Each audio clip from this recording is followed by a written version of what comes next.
Arkansas stole its first buggy in 1892.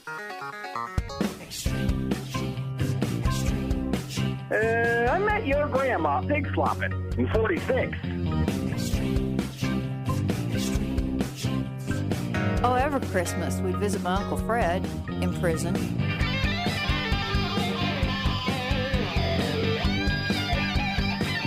And welcome to America's Family History Show, Extreme Genes and ExtremeGenes.com. It is Fisher here, your radio root sleuth, on the program where we shake your family tree and watch the nuts fall out. Well, how you doing? It's great to have you along, Genies. Hope you're hanging in there, and hopefully you're getting a lot done with all this extra time we suddenly have on our hands. And, you know, I've heard from a lot of people asking questions like, how do I get through my brick walls? Of course, that's a very broad question, but one technique for doing that is something called the fan club principle. And we're going to talk about that today, a little bit later on, with our guest, Rachel Popma from Legacy Tree Genealogist. She's going to talk about how this thing involving friends, associates, and neighbors, fans, your fan club, researching them can help you figure out where your people came from and who your people are descended from. So we're going to hear a couple of segments on that and some great stories about it as well.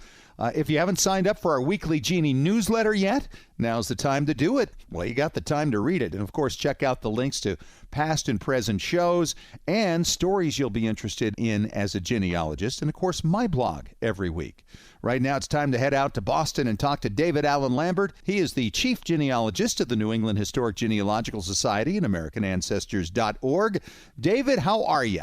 Hey, I'm great. I'm not at Beantown. I'm in my own town. Yes. Where I've been since March 16th, like so many of our listeners are working from home or self-quarantined. And I thought I'd start off with a really happy story. We have a oldest survivor of COVID. Oh, wow. And the funny thing is, he survived the Spanish flu, the Great Depression, and World War II. And I'm talking about Bill Lapcheese, who is an Oregon World War II veteran who's 104. Isn't that amazing? And he got sick with COVID-19, bless his heart, and he pulled through it just in time for his 104th birthday. So he is now considered the oldest COVID-19 survivor in the world. I can't think of a better birthday present than to survive and get over COVID-19. No question.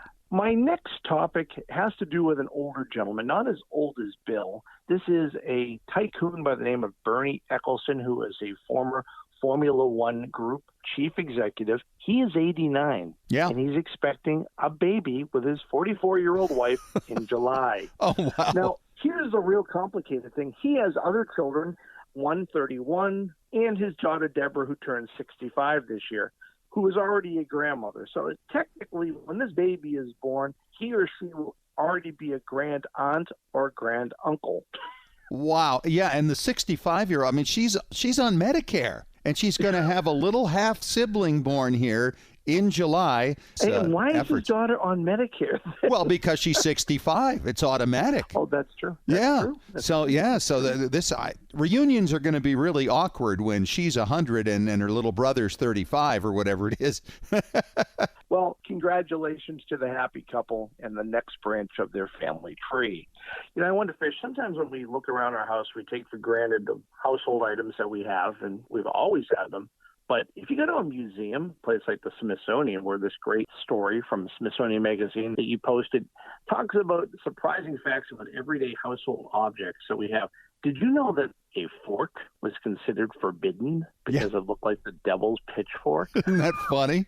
Know that the car keys that you had, they didn't fit in your pocket. That's why you see like a jailer with a ring, because those keys were so large. So keys were not as small. Now we use our phone to unlock things. That's right. Amazing. You know, there's just so many different things that we take for granted. And I wonder if we're keeping a journal or something like that. You just happen to mention something random, how in 100 years or 200 years, someone will say, what was a VHS machine? Oh, totally. I think there are a lot of people this generation right now are going, what was that? Exactly. So go to ExtremeGenes.com and take a peek at these 10 surprising facts from the Smithsonian. You know, Kansas City has a World War I museum. It's a tremendous place, lots of artifacts, but they have thousands upon thousands of letters and diaries and journals that people have donated. Guess what? They're having employees scan them and transcribe them at home so they can have work. Yeah. Otherwise, they got to lay them off. And what a great thing to have them do, right? It's amazing. And I think that makes me want to visit the Kansas City World War I Museum even more so now. So bravo to them. Do you know, a lot of people, including yourself, are looking to connect with people online, and that is true with FamilySearch. They are now doing a FamilySearch live community, which you can take part in. If you visit their Instagram site, FamilySearch, on Tuesdays at 1 p.m. Eastern Time, you can chat with members of FamilySearch's team and guests. And they also have one for Facebook Live on Wednesdays at 6 p.m. Eastern. And there is also another Instagram one on Thursdays at 1 p.m. So 2 Instagrams, Tuesday and Thursday at 1 p.m. Eastern Standard Time, and on Facebook Live on their Facebook page, 6 p.m. on Wednesdays. My blogger spotlight usually shines on a new genealogist or new blogger out there, but this time I want to give some love to somebody who I really admire in the industry, and that is Blaine Bettinger. And if you haven't gone to his blog, thegenealogist.com, you'll really enjoy it. He is truly one of the leaders in the industry and has some great topics, especially while you're home. That's a really good point. That's a good point. Yeah. Thegeneticgenealogist.com for Blaine Bettinger. I want to just mention that American Ancestors, we've been around for 175 years, and we are closed because of COVID-19 like so many other places around the world. But we have a little special. In case you've been thinking of joining American Ancestors, the New England Historic Genealogical Society is going to give you a coupon promo code for the entire month, April Research 20, with the numbers 20, all one word. So April Research 20, and that will save you $20 off a membership at AmericanAncestors.org. All right, that's a great savings, and it's great to see so many organizations and individuals right now doing their part to help keep people busy and finding some fulfillment during this time off, and maybe lessen the worry just a little bit. So thanks so much, David. We will talk to you again at the back end of the show as we do another round of Ask Us Anything. And coming up next, from our friends at Legacy Tree Genealogist, Rachel Popma is going to come on. She's going to give you some ideas on how to break through your brick walls with the fan club principle when we return in 3 minutes on Extreme Genes, America's Family History Show.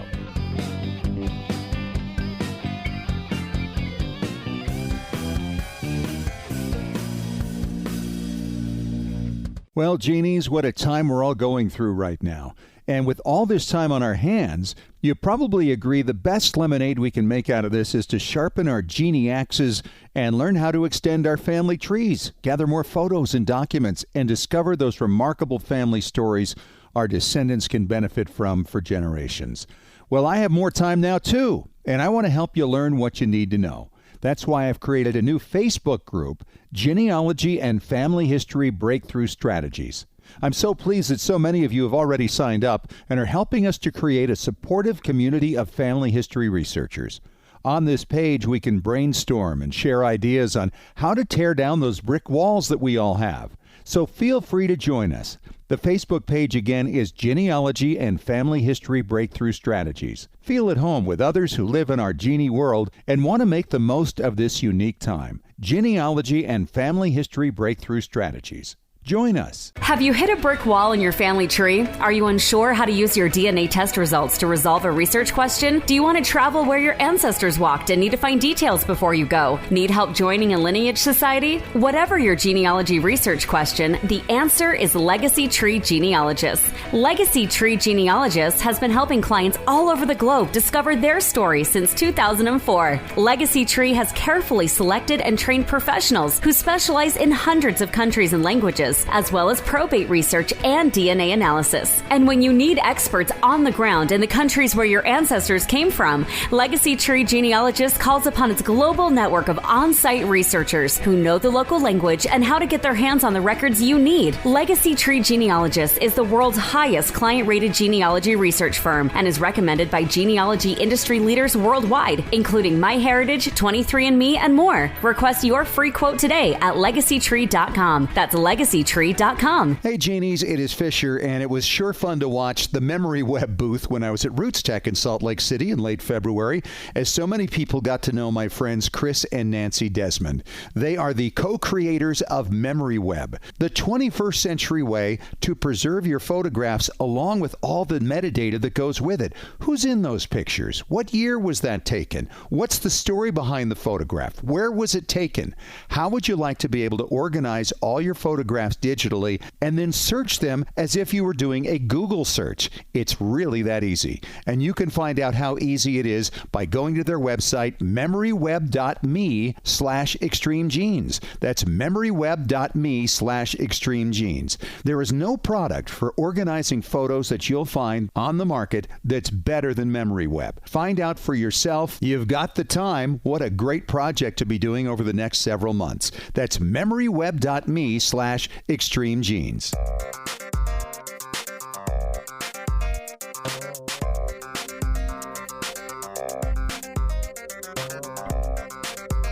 And welcome back to America's Family History Show, Extreme Genes and extremegenes.com. It is Fisher here, your radio root sleuth, and I'm talking to Rachel Popma today. She's with Legacy Tree Genealogists, and Rachel is in Indianapolis and has come up with a list of tips to use with a thing called the fan club principle.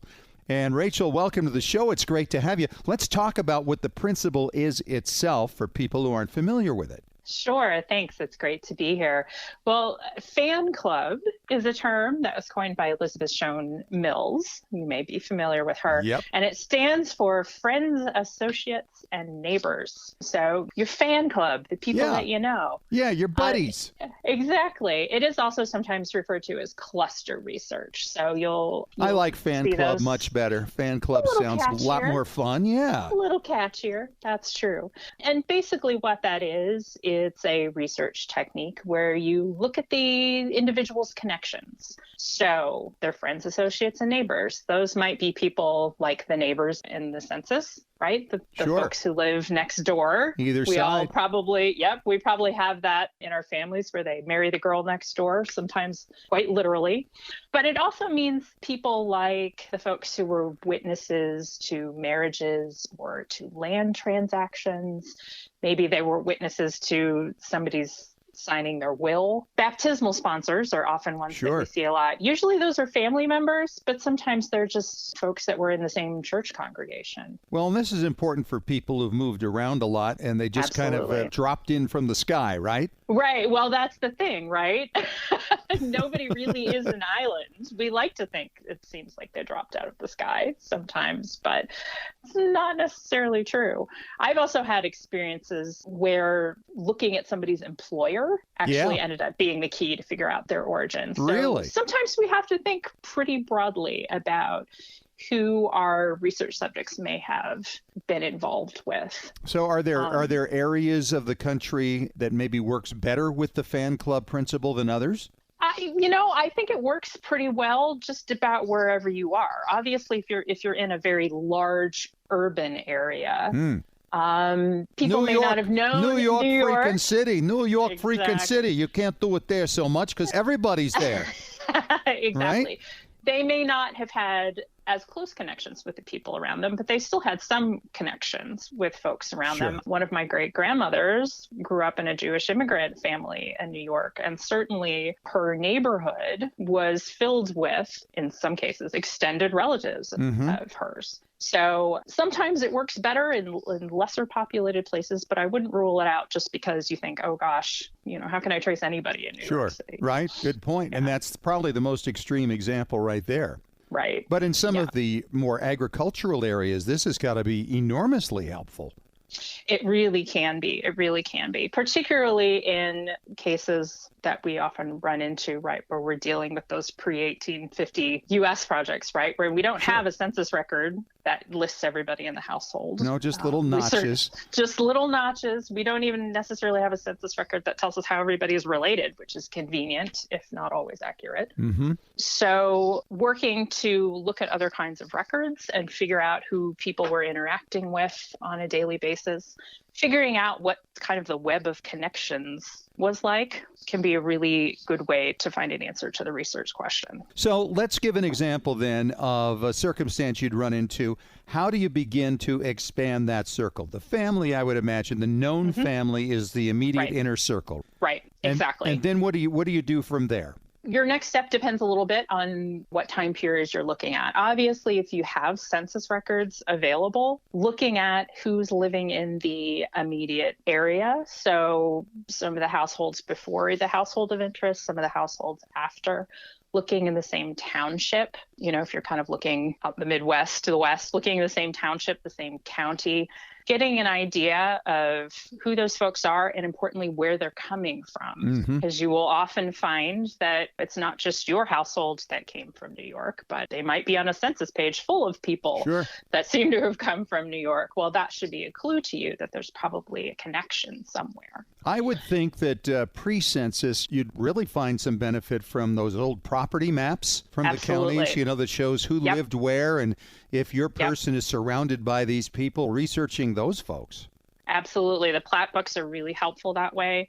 Also looking, again, at the land records. So not just who folks are selling to or buying from, but also who's witnessing those transactions. I've had cases where there'll be several deeds sort of all registered on the same day, right? You have to drive to town to go take care of that at the courthouse.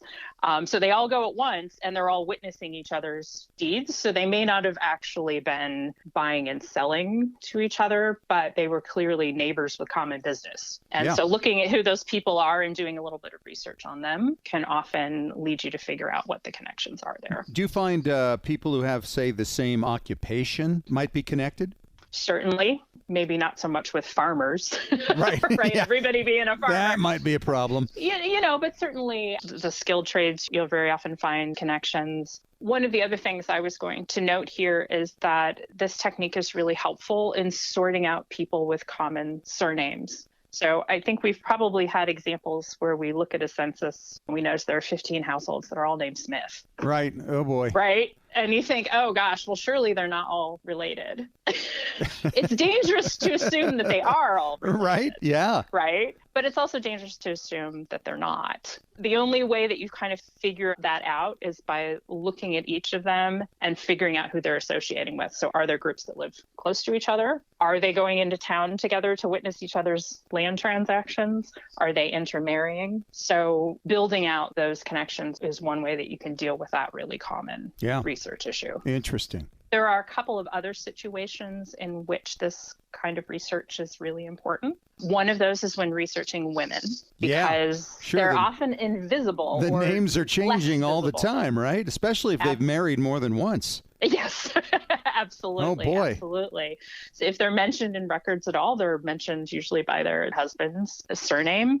And by looking at sort of who's living around them, and again, who their husbands are having transactions with, and researching those family groups, you can often figure out where they came from, so to speak, their family of origin. Well, and it would be easy, I suppose, even in an agricultural area to start going through probate records and seeing what the common names are. But boy, if you can narrow it down by coming up with the handful of people that you really want to target, that's got to make a huge difference, because this is one of those things that could be very time consuming. Yep, absolutely. And you have to be tenacious often.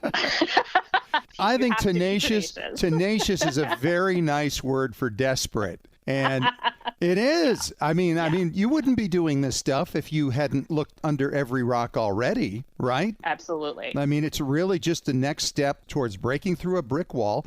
I mean, that's really why you do things that are harder. Yeah. Oh, absolutely. And for myself, I know the other reason I often turn to this kind of research technique is because I want to answer the why question. So why did they go where they went?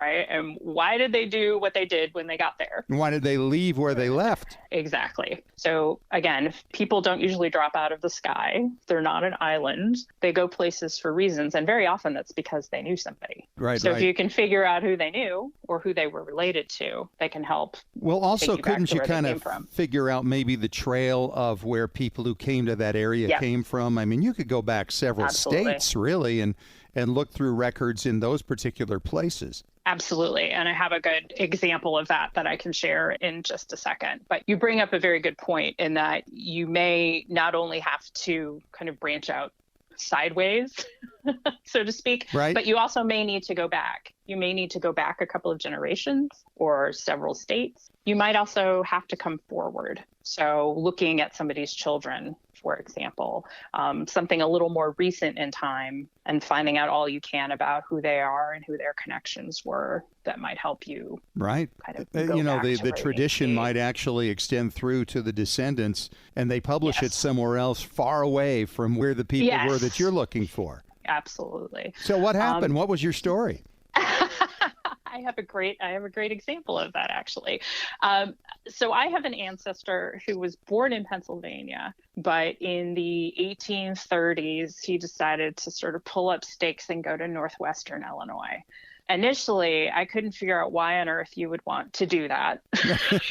Right. I mean, the Black Hawk War was sort of barely over. It was thinly settled out there. And I can only figure, well, he was probably, I think he was the youngest son of a whole bunch of kids. So maybe he felt like, you know what, I got to go find my fortune somewhere else. So it's going to be on the prairie. So he moves to northwestern Illinois. He does pretty well for himself. By the time I picked him up in the 1860 census, I noticed that his household had 2 women in it who were also from Pennsylvania, but who I really didn't know anything about. So one of them, her name is Mary Pringle. She's listed as a housekeeper. Okay. And the other woman, whose name is Julia Reynolds, was listed as a servant. I thought, this guy's a farmer in northwestern Illinois. I don't know why he needs a housekeeper and a servant. Right? There are only about 4 people in the household altogether. Sure. But I figured, okay, they're born in Pennsylvania. There's probably some relationship there. Well, my ancestor had a son whose name was Champion. He's really easy to track with a name like Champion. Yes, of course.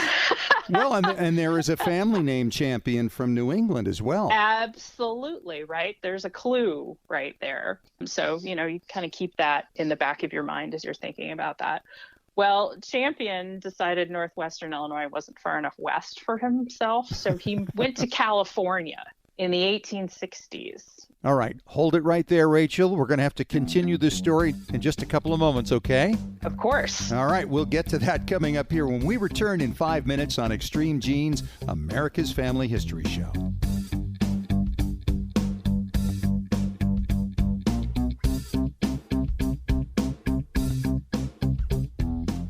Looking for an easy way to show off your family history and share it with your family? Family Chartmasters offers beautiful custom pedigree art pieces and inexpensive family reunion draft charts in any design or size that fits your needs. With a free consultation at FamilyChartmasters.com, you can get started creating a new family masterpiece. Family Chartmasters has over 11 years of experience in creating and printing family charts. They can print any style genealogy chart from any genealogy file and can create exactly what you're looking for. You'll work with a specialized and talented consultant whose goal is to make you happy. Decorative charts make fantastic gifts for all occasions. And with Family Chartmasters' option of ordering duplicate charts at half price along with your original purchase at full price, you can afford to give a family heirloom to each member of your family.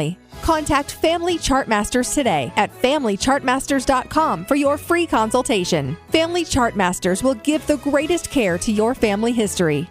Scientific studies have proven that youth who know even a little bit about their family history perform better academically and have a greater sense of personal confidence and stability. Genealogy is its own incredible superpower that arms our children with super strength. But how do you get your child or grandchild interested in studying their family history? That kind of stuff is just for grandmas, right? Not anymore. ZapTheGrandmaGap.com leaps the generation gap in a single bound. Author Janet Havorka provides you with useful and timely advice on helping the young people in your life become engaged in their own family history. Janet has an entire collection of books to inspire the young and the young at heart in fun, interactive ways. She also offers creative tips and advice on her blog and in her free weekly newsletter. Stop by ZapTheGrandmaGap.com today to sign up for Janet's free email newsletter with 52 weeks of easy tips, free downloads, and order your set of resource books and workbooks.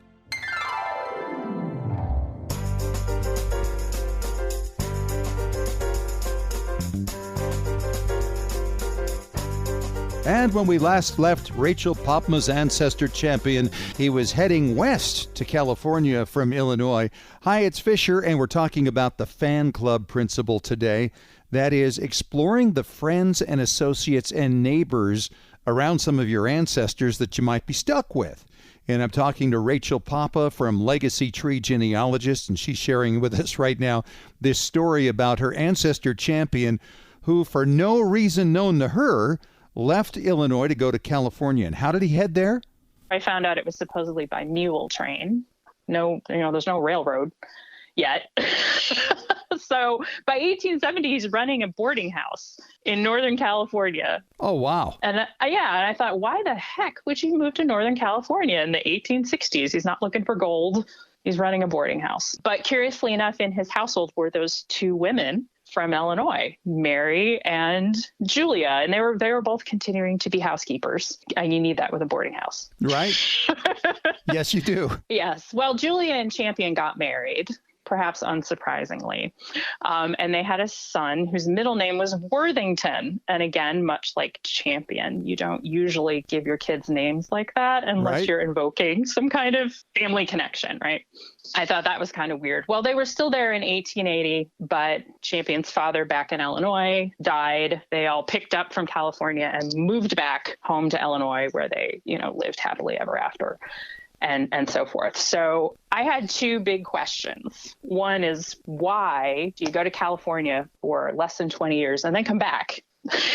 Right. Yeah. Good he point. inherited the farm. I think that was probably part of it. Sure. So why do you do that? And then secondly, who is this Mary Pringle person? She's the housekeeper who had been initially in Illinois and went out to California and came back. I didn't know who she was, couldn't really figure it out, and I didn't know why they went to California. In order to figure that out, I had to go back to Pennsylvania. So just like you were saying, and specifically, I had to look at Champion's grandparents back in Pennsylvania and look at all of their children and figure out, well, who are they and what were they doing? Well, it turns out one of his aunts married a man whose last name is Worthington. Aha. There you go. And so then that's a nice clue right there. There's a nice clue. And that fellow Worthington, one of his brothers, moved out to northwestern Illinois. So my ancestor who moved out to northwestern Illinois, just the next county over, was following his extended family, his uncle and their family. So that's how they got to Illinois. They followed the uncles. And that's how you learned it. That's great. That's how I learned it. I had to back up a generation. But there's more. Okay. Wow. So the Worthington uncle eventually went to Wisconsin, wandered around a little bit, and then ended up, in all places, Humboldt County, California. So my answer to the question, why on earth would you go to California in the 1860s, is, well, your uncle was already living there. Ah. And they had an established farm and a business, and they could help you out when you got there. It beats farming, doesn't it? Yeah, right. Go west, young man. Meet up with your uncle, start a boarding house. Well, I also started researching these Worthingtons because I wasn't really that familiar with who they were beyond the fact my family had married into them. And it turns out that the Worthingtons who moved to California, so my ancestor's uncle, were the parents of his future mother-in-law, Mary Pringle. Wow. So this all came together. It all came together just through the fan club principle. Absolutely. But I had to go back 2 generations into Pennsylvania. Right. And I had to go across 3 different states. So ultimately, you were looking at 3 different generations, 3 or actually more like 4 states by the time it was all said and done, in order to put all the pieces together. How long did it take you? It's one of those things I worked on off and on over a period of time. Because it is a time-consuming process. There's no doubt. It absolutely is. And also having FamilySearch digitizing the records so I could look at them from home, in my jammies was also very helpful. I didn't have to go to the FHL or my Family History Center to take care of that problem. I could do it from home. So that certainly sped it up. And this is the thing right now. I mean, it's never been easier to use this principle than it is today. And we've got the time these days, Absolutely. Yes, we do. Lots of time so we can fill it up with it. And that's the whole point of these conversations, are finding ways to help you break through your brick walls at a time like this. And I'm just maintaining, we could potentially get years of worth of work done in a short period of time because of the opportunity here. That's right. Yeah, we have a lot of time to fill. And if we go to the legacytree.com website, we can also find there's a great article there on the fan club principle. Yes. And I've linked to it on our transcript at extremegenes.com, so you can see that as well. Yep. Lots of good tips there. I'll make 2 points real quickly.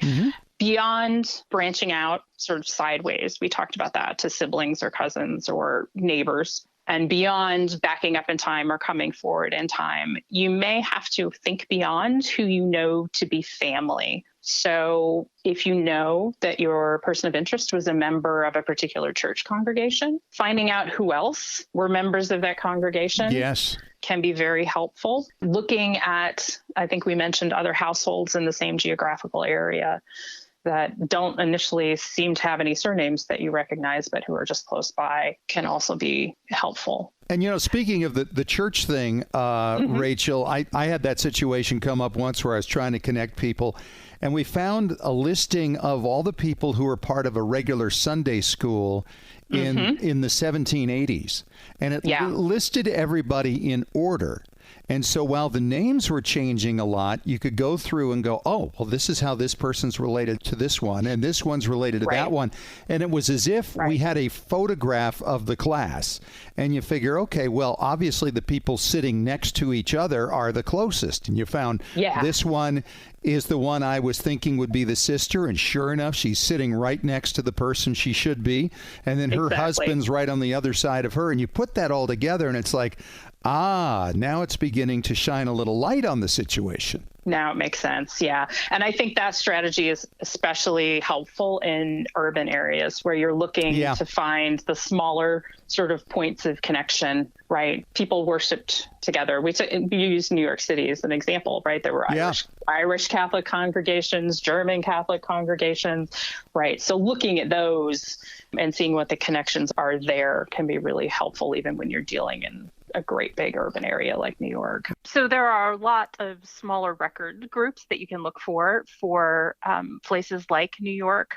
Well, that's true. Church group records are great, but there's really a whole lot more in the cities. Remember that no matter where you are, that you're trying to hit all the bases with the records. So you're not just thinking about census records or vital records, but you're also looking at land records and tax lists and city directories if they exist for the time and the place that you're researching. Thinking even about court records. Court records can be great at spelling out relationships and all kinds of associations between people, both positive and negative. Sure. And then there's probate, as we talked about earlier, and that's just such an important thing. And property records, you might not have land records in the bigger cities, but certainly property records. Absolutely. And you often with those have to think pretty broadly in terms of time as well, because especially with probate, right? Just because somebody died in 1 year doesn't mean their stuff was settled in that year too. You may need to look 10 or 20 years down the line to make sure that you've caught it all. So just being really open-minded about the types of records that might be available and that can be helpful to you. She's Rachel Popma. She is the Quality Assurance Manager for Legacy Tree Genealogists. Thanks so much, Rachel. Great stuff. And I'm sure it's going to be helpful to a lot of people. And coming up next, David Allen Lambert returns as we talk Ask Us Anything on Extreme Genes, America's Family History Show.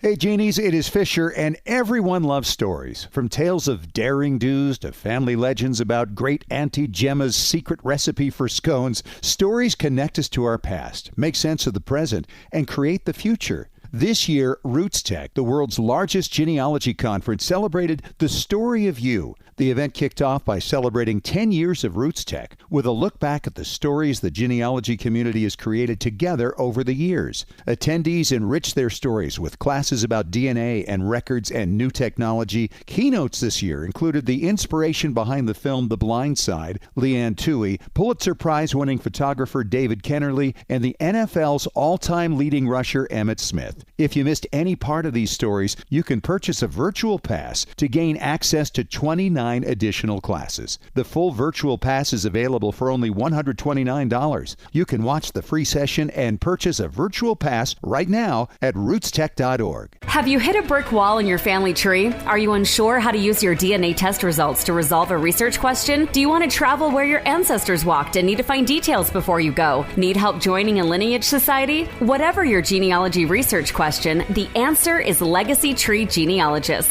Legacy Tree Genealogist has been helping clients all over the globe discover their story since 2004. Legacy Tree has carefully selected and trained professionals who specialize in hundreds of countries and languages, as well as probate research and DNA analysis. And when you need experts on the ground in the countries where your ancestors came from, Legacy Tree Genealogist calls upon its global network of on-site researchers who know the local language and how to get their hands on the records you need. Legacy Tree Genealogist is the world's highest client-rated genealogy research firm and is recommended by genealogy industry leaders worldwide, including MyHeritage, 23andMe, and more. Request your free quote today at legacytree.com. That's legacytree.com. Well, genies, what a time we're all going through right now.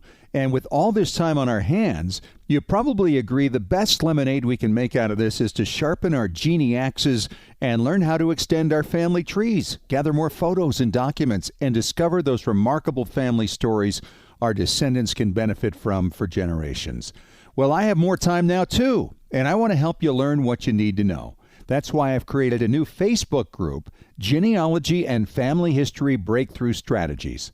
I'm so pleased that so many of you have already signed up and are helping us to create a supportive community of family history researchers. On this page, we can brainstorm and share ideas on how to tear down those brick walls that we all have. So feel free to join us. The Facebook page again is Genealogy and Family History Breakthrough Strategies. Feel at home with others who live in our genie world and want to make the most of this unique time. Genealogy and Family History Breakthrough Strategies. Join us.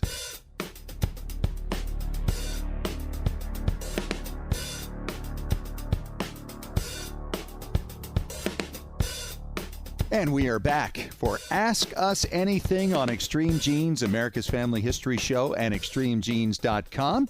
David Allen Lambert rejoins us from American Ancestors and the New England Historic Genealogical Society.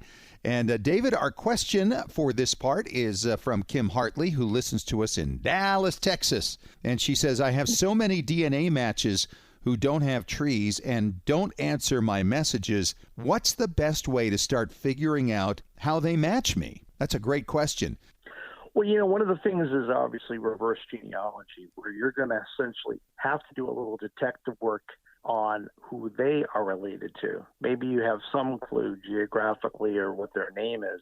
And as you're doing the reverse genealogy of all the lines from the different trees that you have, you may bump into, say, their name in an obituary of someone you've just plugged into your tree. Yeah. So maybe that's one way of getting them. And of course, ideally in the days ahead, there are a lot of people at home. So maybe sending another email to them might not be a bad idea too. Yeah. In reaching out to them saying, I'm not sure if you put a tree into your genealogy program, but could you share it with me? Or if you've written it down on a piece of paper, and be willing to open up and send an invitation to your tree. Always works too, because that way they're getting to look at your tree before they have to reveal anything to you. And you can say, I suspect that we're related to this family from Oklahoma or this family from Essex, England. I'd love to hear back from you. And besides an email address, give a phone number. Well, that's a thought. And, I want to expand on what you were saying about reverse genealogy, because that pays so many dividends, because you don't know where you're going with it, right? I mean, you go back to an ancestor. I typically do it from second grades forward, sometimes third, and I even have one fourth grade that I've pulled all the way forward. And when you do that, you stumble upon people, you go, wait a minute, I know that name from among my DNA matches. And when you do that, then you have something, like you say, that you can actually talk to them about and potentially get them to participate in helping you figure out some of these lines. Recently, I had a DNA match, and it showed through lines that it came through this particular fourth great-grandfather, and I didn't realize that there was a branch through this one son. I had missed a daughter somewhere along the line, and when I checked it out, it all checked out, and suddenly it's like, okay, we got another DNA match going back to this revolutionary ancestor. So through lines helps. The other thing is, let's not ignore shared matches. You know, when you see that you share certain people from certain branches, at least you're going to get a clue, like you're saying, David, as to where somebody might be coming from, which particular branch, depending on how far back, maybe geographically where they come from or something like that. But there is a lot of benefit to reverse genealogy. In fact, I just did a blog on that on the Weekly Genie newsletter this past week, and talking about how I met people I never would have otherwise if I hadn't done it. And they had answers. For instance, where was my second great-grandfather from? Because they had a letter written in the 1930s by a great-grandmother, and that letter was given to this person's mother back during the Depression. And this great-grandmother had known my second great-grandfather, who came from England, named the parents, named where they were from. So there are so many things just beyond the DNA matches that can come from reverse genealogy, and I can't recommend it enough. And it's really kind of an easy thing to do now, with so many shaky leaves and the hints that you get in different places. So it's a great way to spend the time, since we're all locked up right now. Exactly. Every time when someone says, oh, I wish I had some rainy day to do genealogy, it's raining, folks. Every day is a rainy day right now. All right. Thanks so much to Kim Hartley for that. And we'll have another question coming up next as we continue with Ask Us Anything on Extreme Genes, America's Family History Show, in 3 minutes.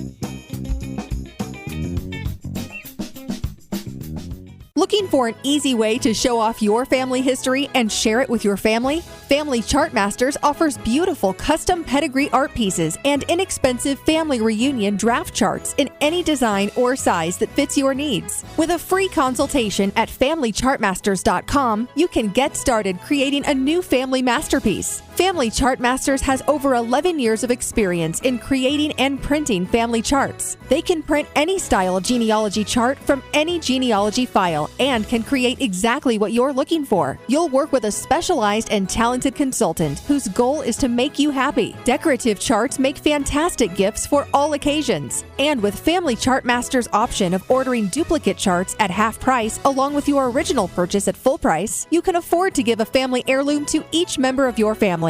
Contact Family Chartmasters today at FamilyChartmasters.com for your free consultation. Family Chartmasters will give the greatest care to your family history. When was the last time you heard your grandmother's voice or saw your family enjoying life back in the 1950s or 60s? If the reason is you haven't known what to do with your old recordings, videos, and films, here's your answer. The Multimedia Center in Salt Lake City. We brought in a video project to the Multimedia Center, and overnight they duplicated it to DVD so we could meet our deadline. The Multimedia Center, 2870 East, 3300 South, Salt Lake City. Open Monday through Friday, 10 to 6. Call 801-483-1717 or go to transferduplication.com. Genies, it's Fisher with exciting news. The Weekly Genie, the official newsletter of Extreme Genes, is here. It's your Monday morning briefing on what's happening in the world of genealogy and family history and on Extreme Genes. Get all the details of jaw-dropping stories of discovery and keep up with the latest techniques in family history research. Get to know more about your favorite Extreme Genes personalities, and it's free. Sign up for the Weekly Genie now at extremegenes.com or the Extreme Genes Facebook page. And when you do, you'll receive David Allen Lambert's Top 10 Tips for Beginning Genealogists from the Chief Genealogist of the New England Historic Genealogical Society. Sign up today for the Weekly Genie.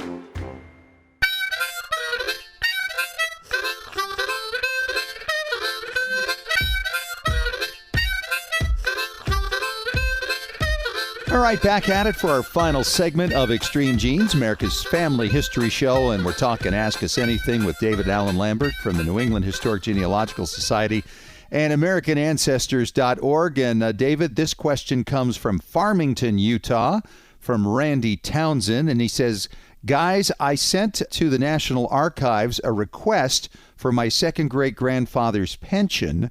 I'm assuming he had one because he had a really long life, and they said they had nothing on file. How can that be? Good question. David, you are very much into this stuff. What do you know? Well, I'm going to put on my Civil War kepi and thinking cap, and I'll give you a couple of the rationales behind this. One possibility. Your ancestor did something like go AWOL. He may have lived a long life, but he may have left the service and may have never wanted to be found. Therefore, he didn't ask the federal government for money. Right. That's one possibility. The other one is the National Archives has millions of documents, and there's always a possibility that the file that was transferred from the War Department or the Department of the Interior, depending when he got a pension, when it was sent to the archives in the 1930s, the file may have been mislaid or lost. So that's a possibility. The other one, which happened with my own wife's ancestor, is her great-great-grandfather got an invalid pension.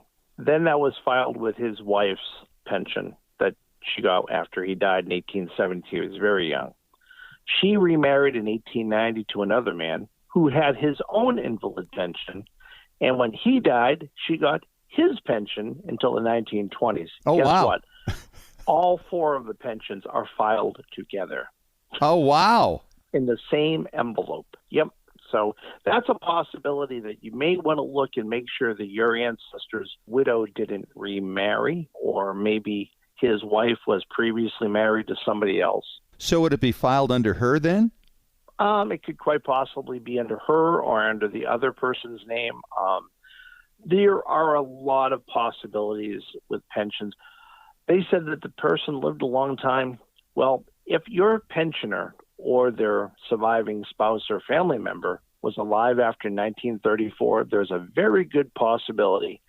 If you look for the index card, which I'm not sure if our person did, on Ancestry or on Fold 3, there may be a number, an XC or a C number at the bottom with a number. That will indicate that the pension is still held with the Veterans Administration. Now, you can make the request through the VA in Washington, D.C. Wow. It takes a little longer, and of course, with COVID going on, it's going to take even a little bit longer than that. But that is the way that you could potentially find it. Those are about the likely solutions to this problem. But again, everyone is a little different. Wow. So the Veterans Administration, I mean, when I think that, I'm thinking of, currently living veterans. I wouldn't think of Civil War vets. I mean, that's crazy that it's still there and not with NARA. I have always thought that they should be transferred over. I don't know, maybe our friend Brooke Gans from Release the Records can have them sent over to the National Archives so we don't have to trek them out around the country. Wow. But these are records that still exist. There is a blog on the National Archives that says C and XC pension files for the Civil War. If you Google that, you can actually find a nice blog piece that talks about this entire situation of why the numbers are different post-1934 than they are previous to that, and where the cases are continuing on. All right. Great stuff, David. As always, thank you so much. Thank you, Randy, for the question. And, of course, if you have a question for Ask Us Anything, you can always email us at askusanything@extremegenes.com. Well, that's our show for this week. Thanks so much, David, for coming on. And thanks also to our guest, Rachel Popma, who was on earlier from Indianapolis with Legacy Tree Genealogist. If you missed any of the show, of course, you can catch the podcast on iTunes, iHeartRadio, extremegenes.com, and Spotify. We'll talk to you again next week. Thanks for joining us. And remember, as far as everyone knows, we're a nice, normal family.